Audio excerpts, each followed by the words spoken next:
Now that I have agents that encapsulate access to all of the physical devices on my robot, I want to start building up more high-level control agents. Under the Agents folder, I add another folder called Control, and under that, another folder called Low-Level Control. Here I will add agents that encapsulate moving forward and backward and turning left and right. First I add an agent and call it Move Forward. Like most agents, it starts with a suppressed activation node. This agent will simply pass on its activation values to the motors on both sides of the robot, so I drag both motor access agents onto the screen and connect the suppressed activation value to the activation inputs. Now activating this agent makes the car drive forward by activating both sets of wheels. I do the same for the Move Backward agent, but this time I use an invert value node before passing the activation onto the motor agents.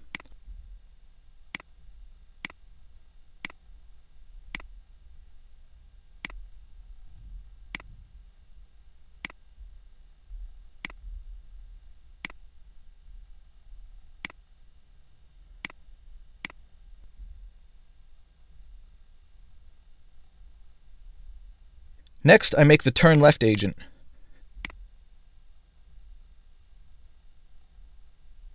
It again has a suppressed activation node and both motor control agents. To turn the car to the left, I want the right wheels to spin forward and the left wheels to spin backwards, so I connect the suppressed activation value to the right motor activation and invert the value before connecting it to the left motor's agent.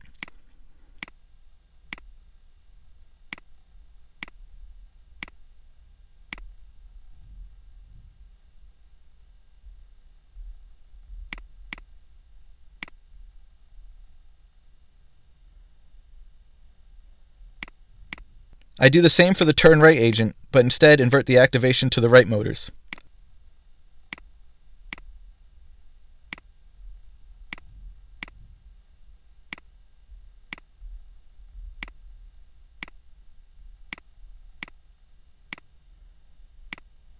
Next, I want to create obstacle avoidance agents to prevent the car from driving into things. I make a new folder under Control and rename it Obstacle Avoidance. I add a new agent and name it Avoid Front Collision. I start as usual with a suppressed activation node. This agent could be either on or off. It doesn't make sense for it to be partially on, so I use the Clamp Output checkbox to lock the suppressed activation output to 0 or 1, and leave the clamp threshold at 0.5. This agent will use the center distance sensor to suppress the Move Forward agent while an obstacle approaches. I connect both the suppressed activation and distance activation to the suppression input of the Move Forward agent, and change the blend mode to Multiply. I go back to the top level agent to experiment. I delete the existing agents and drag the Move Forward and Avoid Front Collision agents onto the screen. I turn both agents on by setting their activations to 1 and observing how the robot reacts.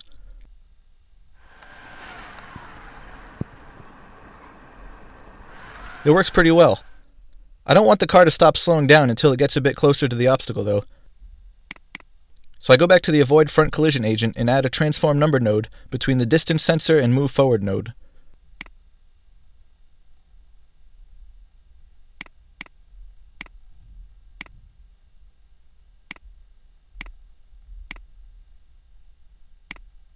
I adjust the input minimum value until I'm happy with the interaction.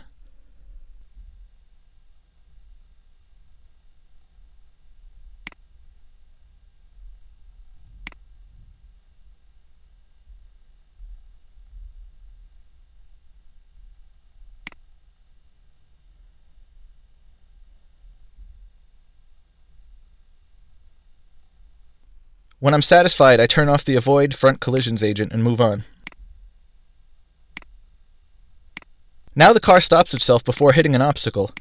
I also want it to turn away from obstacles before it reaches them. I add another obstacle avoidance agent and name it Avoid Walls Right. This agent will turn the car to the left when it detects an obstacle to the right. To do this, I'll need the Distance Right and Turn Left agents, which I drag onto the node screen. This agent can also be either on or off, so I add a suppressed activation node with a clamped output. I connect the suppressed activation and distance activation outputs to the Turn Left input activation and set its blend mode to Multiply. I turn on this agent by setting its input activation over 0.5 and test it by moving my hand in front of the right distance sensor and seeing how it reacts.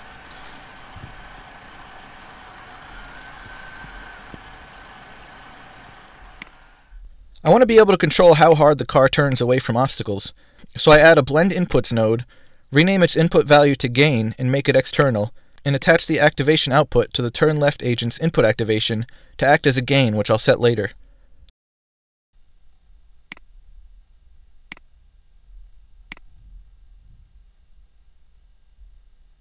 I do the same for the other side, making an avoid walls left agent that turns the car to the right when an obstacle approaches on the left.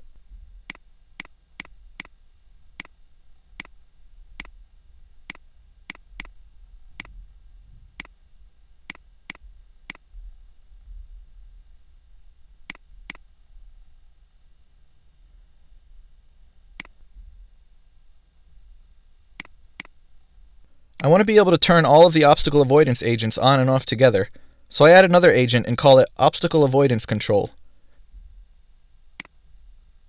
I drag the 3 obstacle avoidance agents onto it, add a suppressed activation node with a clamped output, and connect the suppressed activation value to all 3 input activations. Now turning on this obstacle avoidance control agent turns on all 3 subagents. I also add a blend inputs node to use to control the turn gain that I set up previously, and attach it to both agents and adjust the activation to a point where I'm satisfied.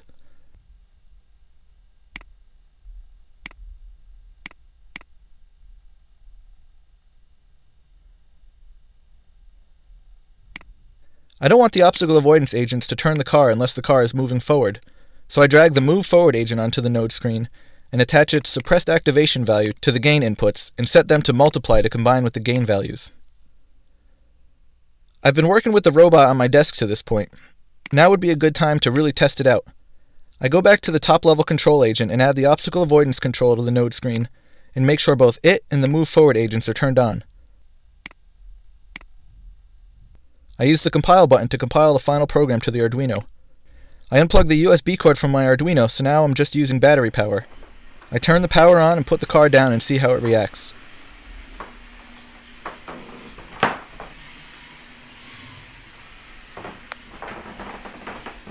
The obstacle avoidance works pretty well, but if there are no sidewalls to turn away from, the car will drive right up to a wall and stop. I want it to turn away before reaching the wall. I add another agent to the obstacle avoidance folder and call it Avoid Walls Front. I'm not exactly sure how this agent will work yet, but I do know what components it'll need. Like most agents, it'll have a suppressed activation node, and its output will be clamped so the agent can be either on or off. It'll need access to the turn left and turn right agents. I'll need to know the center distance value, and I'll need to know if the car is moving forward so it only turns when the car is moving. As the car approaches a front wall, I want to turn either left or right. I could pick randomly, but I think I want it to turn in the direction with the most clearance. Instead of making this agent too busy, I want to make another agent to encapsulate this information. It will have 2 outputs, left and right, with only the side whose sensor value is smallest set to 1. It's important to keep your project well organized, and to make the intent of your agents clear. There's no penalty for using a lot of folders, so use as many as you need. I'll make another folder and name it Perception, and add an agent called Clear Side Picker. This agent needs to know the left and right sensor values, so I drag their agents onto the node screen.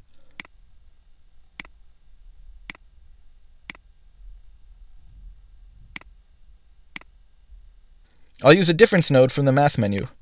The difference node has 2 inputs, x and y, and outputs the value of x minus y. I connect the right center to the x value, and the left center to the y value. The output value can be negative, so I click the negative icon next to the output activation. Now I can move my hand in front of the sensors and see what happens. When I block the right sensor, the output is positive, and when I block the left sensor, the output is negative. I add an above or below node and attach the difference output to the input activation, making sure to include the negative range on the input so the value isn't clamped.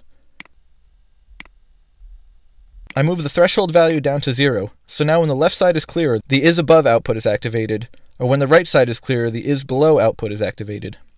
I rename these to left clear and right clear, and make both values external.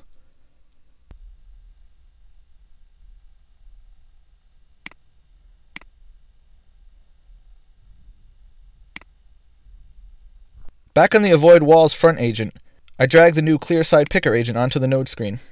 Now I have all the pieces I need. I connect up the activation values to the turn left and turn right input activations.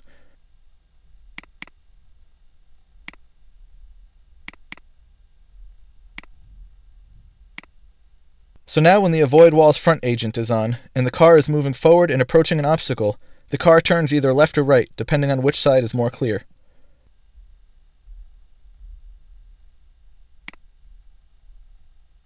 I add this agent to the obstacle avoidance control, and my obstacle avoidance behavior is complete.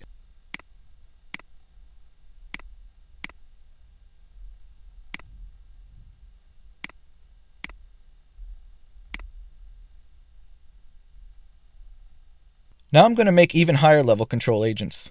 I want there to be a few different states to my car control. First, I want it to wander around, where it moves forward and avoids running into walls. If it does get stuck, I want it to back up and turn around, or escape as I'll call it. And to make the robot a bit more interesting, every so often it'll stop wandering and randomly turn for a bit. In the behavior control folder, I'll make a new folder called low-level behaviors. First, I'll add an agent called wander. It of course starts with a suppressed activation node with a clamped output. All this agent will do is turn on the move forward and obstacle avoidance control agents.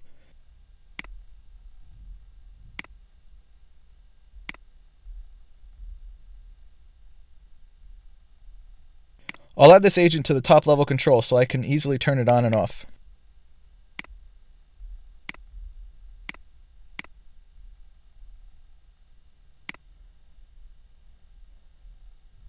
Next, I want to make a turn until free agent, which will turn the car until the front distance sensor doesn't pick up an obstacle. To do this, I need to know when the front of the car is blocked. I'll encapsulate this information with another agent in the perception folder that I'll call front blocked.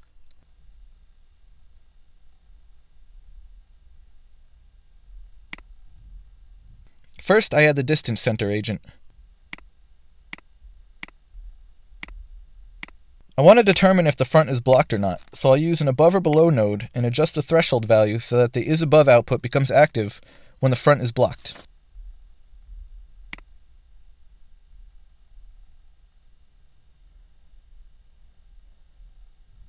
As it is, this value can quickly jump between on and off. I want to add a bit of a lag, so the value has to be activated for a little bit before the front is considered blocked. I add a value lag to the isAbove activation and use the lagged value on an above or below node.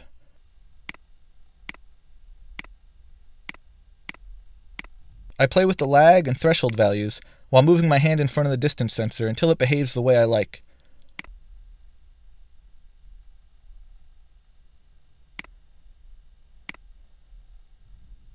Now when the front is blocked for a little bit of time, the last isAbove value becomes active. I'll rename the outputs on this last node to isBlocked, isFree, become blocked, and become unblocked, and make them all externally available.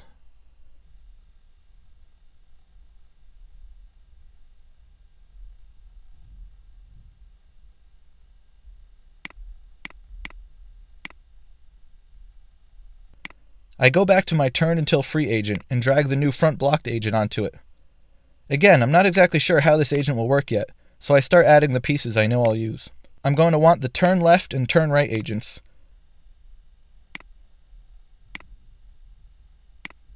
as well as a suppressed activation node with a clamped output.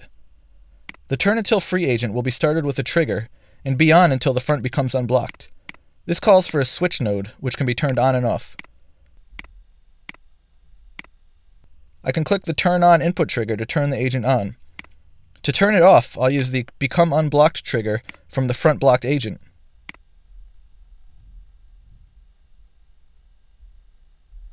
Now I connect the suppressed activation output and the switch's isOn output to the left and right turn activations, and set their blend modes to multiply.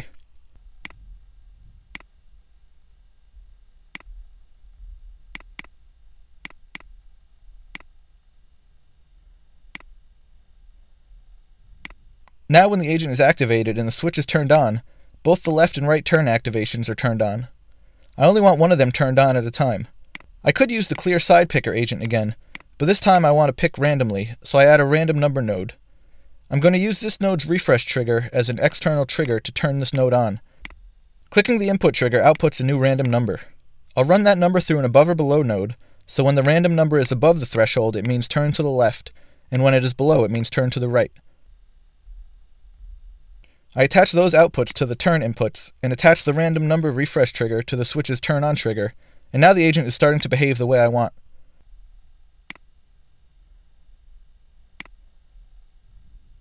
When I click the start trigger, a random side is picked, and the switch is turned on, and the robot turns either left or right. When the robot becomes unblocked in the front, the switch is turned off. But I notice that if the Become Unblocked trigger doesn't fire, the car will just keep on turning. To protect against this, I'll use a timer that starts when the agent is turned on, and turns off the switch when it finishes. I'll set its max duration to 3 seconds.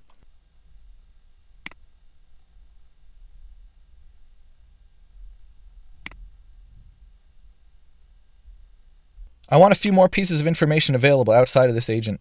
I renamed the output activation on the switch to Is On, rename the turned off trigger to Finished, and make them both and the turned on switch externally available.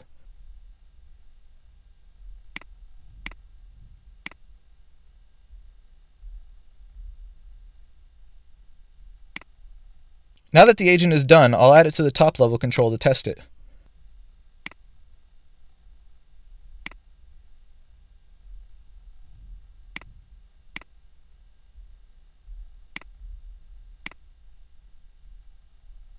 I turn it on by setting its activation to 1 and see what happens when I press the start trigger.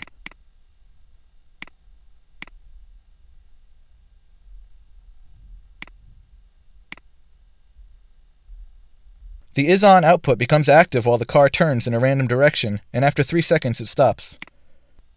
When I block the front sensor for a moment, the output shows that the front is blocked. If I start the turn until free trigger while the front is blocked, it turns until I move my hand away from the front sensor.